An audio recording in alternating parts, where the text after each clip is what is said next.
Hi everyone, this is going to be a different type of video. I decided to share my story because I feel like it could help somebody else out, and I know that I turned to the internet as soon as I found out that I have thyroid cancer. I found out about 2 weeks ago that I have papillary carcinoma of the thyroid. Everybody, not just women, check your neck, okay? Because I have been walking around with this for God knows how long, and that is what is the scary part.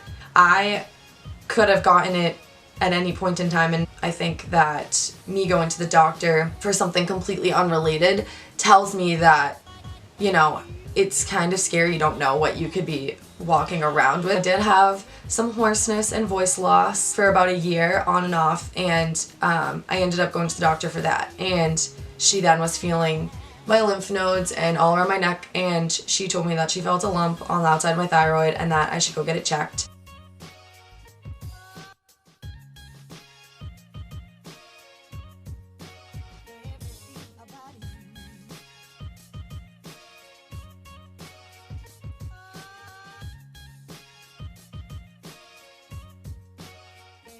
So I'll do another update. Like I said, I'm probably gonna have 2 weeks off work for recovery. I don't know what more I can do. The second part of this video is gonna be the recovery from the surgery, and maybe I'll get some footage in the hospital of how I'm feeling. I don't know. Keep watching for the rest of my journey.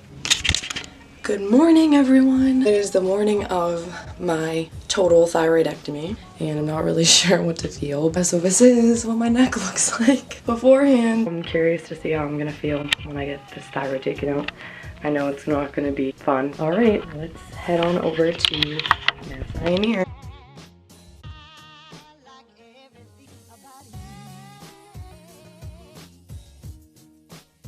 Alright, it is currently 2 weeks post-surgery, and I have to say, I don't feel like I look like I've had surgery. I definitely feel like I've had surgery, and I definitely feel like different. There were some things I didn't expect, but I made it. It's been a long 2 weeks. My voice sounds pretty good, honestly, for 2 weeks post-surgery. For the last scene that I shot, you guys saw me heading over to my hospital that I was getting my surgery at. So I get to Mass Pioneer Hospital in Boston. That is where I had my surgery. The pre-op visit, I took some footage of just me at the hospital right before surgery, just kind of so you guys could see kind of like where I was hanging out before I went in for my surgery. Here we go. I'm ready. Okay, so the first thing that they had me do was, I can't wear makeup, which sucks, right? I couldn't eat anything after midnight or drink anything, and I accidentally drank water, but you're not supposed to. They checked my blood pressure. So in the time that I was in that little pre-op room, I met with a few nurses just to go over a few things. She was the one that administered that free anesthesia, maybe? Is that what you call it? She gave me the happy juice. Her words were, "We're gonna give you a little champagne to make you feel at ease." I said bye to everybody, and they wheeled me into the operating room. It ended up only being like 3 hours on the dot. She told me that my thyroid was very small, and when I woke up, I just remember 2 women like over me, and then they gave me a popsicle, which I was like, oh, awesome. About 5 minutes later, I started throwing up. I got pretty sick. It was hurting because it was after a throat surgery. After a little while, they like wheeled me back to my room, and I only had to stay for 1 night, which was good. So my roommate was having a lot of issues, so I didn't sleep very well, but it was okay because I knew I was only staying there for 1 night. And I was hoping the next day I was feeling good so that I could go home. Day 1, hospital stay, like I'm out of surgery. At this point, it's probably 5 o'clock, and I couldn't believe how much pain I was in. Not in my throat, but in my chest. My chest was in so much pain to breathe. But once like I got some painkillers and stuff like that, like I was okay. 2 Tylenol every 4 hours, so like that's pretty much what I was doing after the pain meds that they gave me ran out. So now fast forward to recovering at home. I recovered mainly in my bedroom. I didn't leave my bed, like just to go to the bathroom, maybe get up and just get something to eat or drink. In a week I'll find out my next course of action, which is the radioactive iodine. And I'm also going to insert some pictures of my scar. I know I didn't talk much about the scar. It's very small. I'm very happy about it. It's healing great. The surgeon thinks it's healing great. And I'll talk more about like my cancer spreading and like all that. So I'm back again to update about the second part of the treatment that I had to do. And the second part they told me that I had to do was radioactive iodine. What radioactive iodine treatment like actually is a radioactive pill that they give you. The pill basically will go in and kill any leftover thyroid tissue. They have to leave a microscopic amount of thyroid tissue in there because of nerves. It could regrow if they leave it in there, taking that chance if you don't do the radioactive iodine. They gave me the option to not do it because it is like radiation exposure. So I showed you the scar with steri strips and without steri strips. So the first couple of pictures for the first couple of days were with the steri strips. I was told not to touch them. The surgeon, after a week, met with me. She told me that it had spread to 9 lymph nodes. So they took out 10 lymph nodes and it had spread to 9 of them. Prior to the surgery, I actually had to get a scan with contrast iodine and it'll light up where the cancer is. So I felt really safe with her because she did a whole map out of my neck before she even went in there. So prior to my radioactive iodine treatment, I had to go on a low iodine diet for 2 weeks. I'm gonna show pictures of what I ate. So one of the first things that I had heard was low salt or no salt was the fire roasted tomato salsa by Trader Joe's. And this and no salt tortilla chips are literally my savior. I also got these Trader Joe's taco shells that have no salt as well. They're just yellow corn. They literally were so good. I would make fresh ground turkey, which you can have ground turkey, you can have fresh meat, but you can only have so much a day. I can eat some meat, which is good because it kept me full. And I would fry it up with some no salt seasoning. So a really good no salt seasoning that I found was the Mrs. Dash brand. You could eat potatoes, so I would eat a lot of russet potatoes just without the skin. I would pair that with some no salt ketchup, which the one that I loved was, let's see, it's called Mother's Mountain Maine Special Homemade Taste Tomato Ketchup.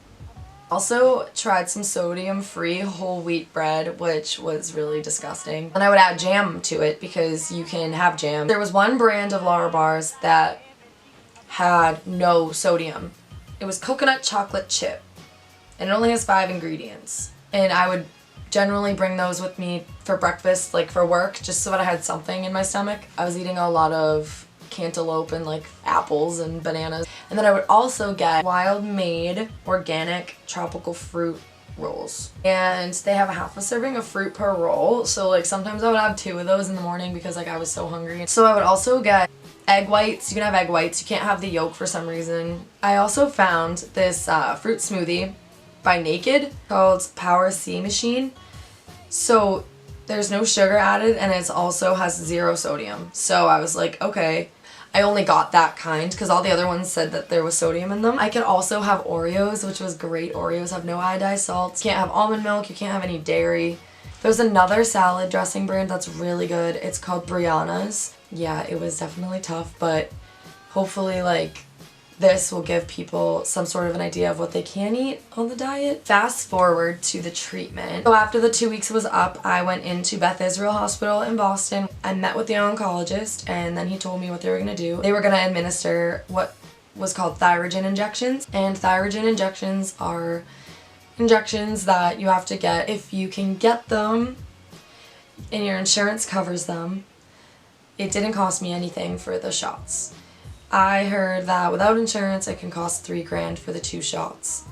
But that's a lot out of pocket, so the alternative to doing that is not taking your thyroid medication for 6 weeks. And I was like, no. So what a thyrogen injection actually does is it forces the thyroid medication out of your body so that the iodine treatment will absorb the thyroid tissue and kill it. I did have to stop the thyroid medication for the week of my radioactive iodine treatment. It was directly into my hip joint, where she then hit a nerve and I passed out. I could feel the liquid going through my body and I was just like, oh my god. We said bye and then I was like, think I'm gonna pass out. And like all my color drained from my face and I got really hot, and literally after that appointment that was it. Then the next day I had to go in again at the same time, 10 a.m. and get another thyroid injection along with 5 pills. And the pills are a small dose of radioactive something or other that was gonna light up the tissue in my neck for the scan that will determine the amount of radioactive iodine they were going to give me. Thyroid injection the second day didn't hurt at all.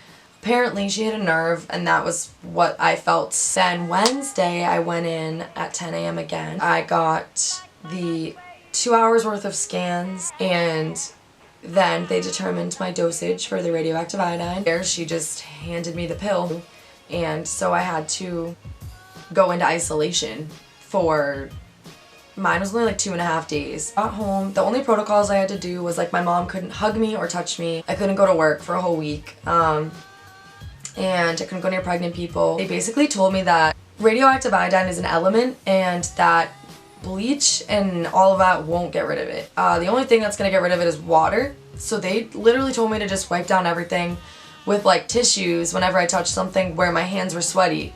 They said that it's only really an issue if you're sweating or it comes out of your urine. So they said as long as I like drink a lot of water, go to the bathroom, flush twice with the lid closed, wear the same clothes for 3 days. They just said wear the same clothes so you don't have to do multiple batches of laundry. Someone then was like, oh my god, but isn't it sitting in your sewer tank or whatever? And I'm like, I have no idea. So, but I was listening to what they told me. They said also to rinse everything in the dishwasher, do an extra rinse cycle as well. They said to use like scrubbing bubbles in the shower just to get it if it's like stuck on anything. After like the full week I was back at work. Fast forward to now and I don't feel good. I just have so much tightness. The feeling has come back and every month is different for me. I have night sweats still, like, which can be really horrendous sometimes. I feel like nauseous. I feel swollen a lot, mostly in the morning and then late at night. This is like 5 months post and I can say I don't feel great, but this is what the scar looks like.